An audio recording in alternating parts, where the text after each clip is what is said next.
Morning student. हम लोग इतिहास में पीछे की जो क्लास है इसमें आप लोगों को मैंने जहांगीर के बारे में बताया, जिसको भारतीय इतिहास में और न्यायप्रिय शासक कहा जाता है, जिन्होंने अपने महल के दरवाजे के बाहर न्याय की जंजीर लटकवा दी थी। इसके बाद में उसका जो बेटा है शाहजहां, इसके बचपन का नाम था खुर्रम। 1627 ईस्वी से लेकर के 1658 ईस्वी तक अपने भारत देश में इन्होंने शासन किया। शाहजहां के बारे में अगर हम लोग बात करें तो शाहजहां को भारतीय इतिहास में भवन निर्माता शासक कहा जाता है। भवन निर्माता शासक इसलिए कहा जाता है कि ये इसकी रुचि थी भवन बनाने की। हम लोग देखिए बात करते हैं कि ये विदेशी लोग अपने देश में आए, इन विदेशी लोगों ने यहाँ पर शासन किया और इस सोने की चिड़िया कहलाने वाले भारत देश को इन्होंने काठ की चिड़िया बना दिया, इन्होंने कमजोर कर दिया, इन्होंने उसको खोखला बना दिया। और हिंदुस्तान की जो जनता है उस टाइम में साधन संपन्न देश था, यानी यहाँ के जो भवन थे, यहाँ के जो मंदिर थे, ये सोने के बने हुए थे। और धीरे धीरे भारत देश के हालात इतनी कमजोर हो गई कि एक एक और खाने का मतलब लाला पड़ गया अपने हिंदुस्तान के अंदर। तो अगर हम लोग इस मुगलों की बात करें तो इस मुगलों ने भारत देश में कुछ ऐसा ऐतिहासिक काम भी किया, ऐसा कई महत्वपूर्ण काम भी किया जिनकी वजह से, इन मुगलों की वजह से और हिंदुस्तान का और पूरे विश्व में नाम प्रसिद्ध हुआ। कैसे नाम प्रसिद्ध हुआ? शाहजहां की जो पत्नी थी बेगम है मुमताज, अर्जुनबंद बानो बेगम मुमताज, इसका पूरा नाम था बेगम मुमताज। ये राजा महाराजा हुआ करते थे। ये बात आप लोगों में मैं पहले ही बता चुका हूं कि एक से अधिक विवाह करने की प्रथा उस टाइम में प्रचलित थी। ये जो बेगम मुमताज है ये शाहजहां की और सबसे प्रिय रानी थी। इसलिए जब समय से पहले किसी बीमारी से और ये मुमताज है वो जूझ रही थी, तो उन्होंने कहा कि भाई शाहजहां को उन्होंने बुलाया और शाहजहां को बुला करके और प्रिय बेगम मुमताज ने उनको एक बात कही। क्या बात कही? कि जो मैं आप लोगों को एक बात कह करके जाती हूँ, इस बात को आप लोग पूरी करोगे। अब कमाई हुई संपत्ति किसकी थी? धन। देखो धन अपना हिंदुस्तान, पैसा हम लोग कमा रहे हैं और नाम किसका हो रहा है यहाँ पर? देखो मुगलों का नाम। आज हम मुगलों के बारे में पढ़ रहे हैं तो अपने हिंदुस्तान में क्या ऐसे लोग नहीं थे? लेकिन देखो ये हुआ ऐसा क्यों? ये हुआ ऐसा इसलिए बेटा कि आपसी फूट, लोग एक दूसरे की और टांग खींचते हैं और इन्हीं की वजह से आज हिंदुस्तान के लोगों को ये दिन देखना पड़ रहा है। मैं आप लोगों को पहले वाली क्लास में भी एक बात बताई थी। क्या बात बताई थी? कि अपना जो हिंदुस्तान है ये हिंदुस्तान विश्व के किसी भी देश से और कम नहीं था। आर्थिक दृष्टि से देख लो, सामाजिक दृष्टि से देख लो, धार्मिक रूप से देख लो, शिक्षा के क्षेत्र में देख लो, किसी भी क्षेत्र में अपना हिंदुस्तान वो कम नहीं था। लेकिन आपसी फूट और इस विदेशी शासन काल के दौरान और अपना भारत देश है ये दिन प्रतिदिन और कमजोर होता चला गया। तो ये जो प्रिय बेगम मुमताज है, इस मुमताज ने कहा कि मेरे मरने के बाद में आप अपने भारत देश में एक ऐसी चीज का निर्माण करोगे जो विश्व में और प्रसिद्ध होनी चाहिए। तो ऐसा इस शाहजहां ने ऐसा ही किया। इन्होंने और आगरा में और ताजमहल का निर्माण किया। ये ताजमहल आज विश्व में 7 आश्चर्यजनक चीजों में गिना जाता है। उस टाइम में जब इस ताजमहल का जब निर्माण किया गया था, जब इस भवन को जब बनाया गया था, तब ऐसा बताया जाता है कि विश्व में ऐसी जगह से इसको बनाने के लिए कारीगर बुलाए गए थे और उनको इतना मतलब मान सम्मान के साथ में उसका मतलब यानी उसको पुरस्कृत किया गया था कि जो भी कोई मांगेगा जो भी अपनी जो सैलरी जो मांगेगा उसको पूर्णतः सैलरी दी जाएगी। लेकिन इसके चार कोने में देखो आज भी इसके इस प्रकार से, और चार यानी इसके जो ये गुम्बद बने हुए हैं, चार कोने बने हुए हैं इसके, और चारों कोने में आज भी, और ऐसा बताया जाता है कि इसकी आवाज आती है, और आवाज में, और इसकी प्रिय बेगम मुमताज, देखो प्रिय बेगम मुमताज की आवाज आती है, यानी ऐसी चीजों का इसमें इस्तेमाल किया गया था।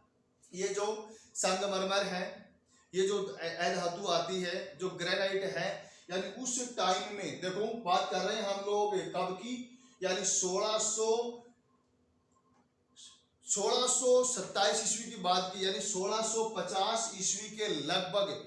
और उस टाइम में आज से 300-400 वर्ष पहले, उस टाइम में यानी लोग जानते नहीं थे ग्रेनाइट क्या होता है, ये मार्बल क्या होता है, तो उस धातुओं का और वहां पर यानी इस्तेमाल किया गया था, उसकी वहां पर जड़ाई की गई थी, और ऐसे नमूने वहां पर लगाए गए थे जिसकी आवाज और आज भी, और प्रिय बेगम मुमताज बोलती है क्या। मैंने आप लोगों को बताया जिस व्यक्ति ने अब इस अकबर का मुकाबला किया था, जिसको राजस्थान का वीर शिरोमणि कहा जाता है, आप लोगों को मैंने इसकी महाराणा और प्रताप के बारे में पढ़ाया। क्या महाराणा प्रताप ने कुछ अपने हिंदुस्तान के लिए कुछ नहीं किया, क्या अपने राजस्थान के लिए कुछ नहीं किया, जिसका कुछ अपने भारत देश के लोग मिलकर के और ऐसी कई चीजों का निर्माण करें जिसको विश्व के लोग याद करें, लेकिन ऐसा हिंदुस्तान के लोग चाहते नहीं थे। क्यों? रीजन क्या था? रीजन था भारत के लोगों की यानी आपसी फूट। ऐसा ही क्यों भाई? उस टाइम में जब ये अकबर का शासन था, तो अकबर ने जब अपने यानी उससे वैवाहिक संबंध स्थापित करने की जब बात की, यानी अकबर ने अपनी खुद की लड़कियों की शादी राजपूतों के साथ में की थी, तब महाराणा प्रताप भी एक ऐसा व्यक्ति था जिन्होंने उनको मना किया था कि मैं इस मुगलों की और अधीनता स्वीकार नहीं करूंगा, चाहे मैं मर जाऊं, मेरे प्राण निकल जाएं, लेकिन मैं मेरी पगड़ी और मुगलों के पैरों में नहीं रखूंगा। और वास्तव में ऐसा ही इन्होंने किया। तभी बताया जाता है ना कि ये अकबर जिन्होंने 50 वर्षों तक शासन किया, इसको सम्राट की उपाधि मिली। इस अकबर ने ये महाराणा प्रताप जब मरा तब अकबर रोने लगा।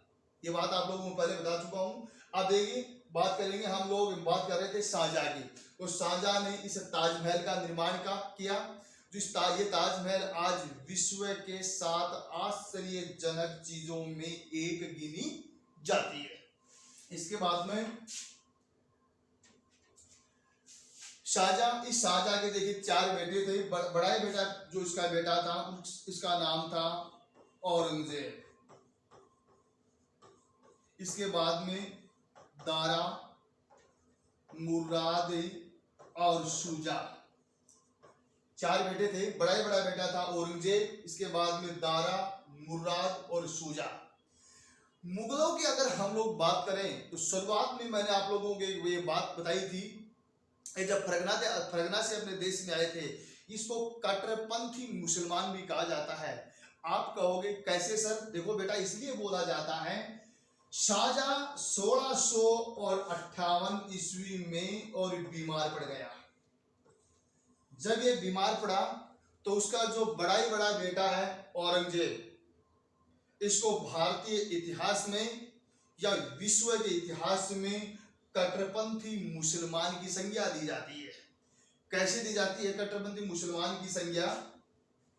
ये जब बीमार पड़ा तो उसका जो शाहजहां, इस शाहजहां को अपने बाप को जीवते जी, और इन्होंने ऐसा बताया जाता है कि दीवार में चिनवा दिया था जीवते जी, और उसको ये जो दीवार नहीं होती है क्या, इसे दीवार में चिनवा दिया। या कई किताबों में बेटा आप लोगों को ये मिलेगा कि 1658 ईस्वी में जब शाहजहां बीमार पड़ा, उसको शासन करने की शक्ति उसके पास में नहीं थी, उस टाइम में और इस शाहजहां को और इस औरंगजेब ने और जेल में डाल दिया था।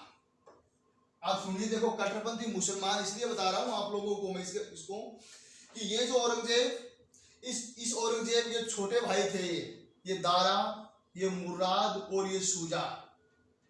अब इनके साथ में युद्ध करने लगा कि मेरा ये बाप तो बीमार पड़ गया है और राजगद्दी पर मैं बैठूंगा, राजगद्दी पर बैठने के लिए ऐसा बताया जाता है कि इस औरंगजेब ने दारा और इस मुर्राद को रात के सोते वक्त और उसको तलवार से और उसका गला काट दिया।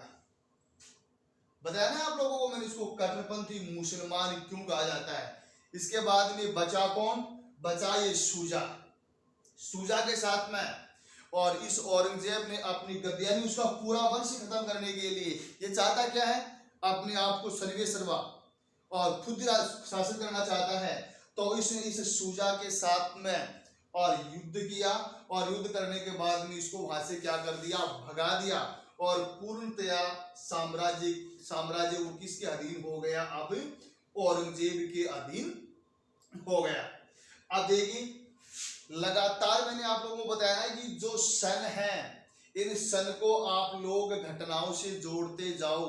बताइए ना आप लोगों को बात है कि भाई 1526 ईस्वी से हम लोगों ने जब मुगल और अपने भारत देश में प्रवेश किया, उन लोगों ने 1526 ईस्वी में पानीपत के प्रथम युद्ध के साथ में, और अब देखिए हम लोग और कौन सी सन में आ गए हैं, 1526 के बाद में देखो आगे आओ, हम लोग आ गए अभी तक 1658 ईस्वी तक पढ़ लिया। कंटिन्यू पढ़ा है ना हम लोगों ने, बीच में छोड़ा नहीं है ना। तो ये जो घटनाएं हैं यानी सन है, इन सन को आप लोग घटनाओं से जोड़ दो।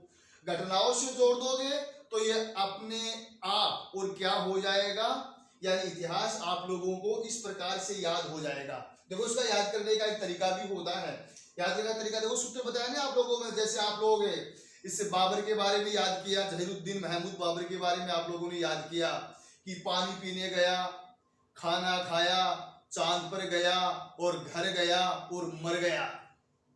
4 सन आप लोगों ने, 5 सन आप लोगों ने पढ़ी ना भाई। 1526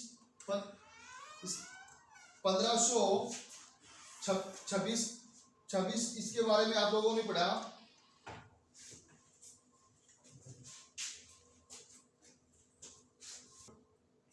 इसके बाद में इन्होंने क्या किया, इस औरंगजेब ने अब उसका जो पिता है शाहजहां, इस शाहजहां को जीते जी और दीवार में चिनवा दिया था।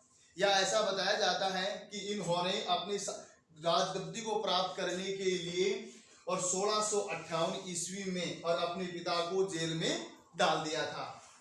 इन्होंने अपने दोनों भाइयों को मार दिया, और शुजा के साथ में इन्होंने क्या किया, युद्ध किया। बताया ना आप लोगों को, जो मैंने सूत्र बता रहा था याद करने का, 1526 से भाई 1526, 27, 28, 29 और 30 यहाँ से वो आया, शुरू किया। इसके बाद में युद्ध किया, इसके बाद में खानवा का युद्ध किया, चंदेरी का युद्ध किया, घाघरा का युद्ध किया, और 1530 में वो मर गया। तो हम लोग इसे शाहजहां के बारे में पढ़ चुके हैं। इसके बाद में औरंगजेब के बारे में आप लोगों को मैं बेटा अगली क्लास में पढ़ाऊंगा।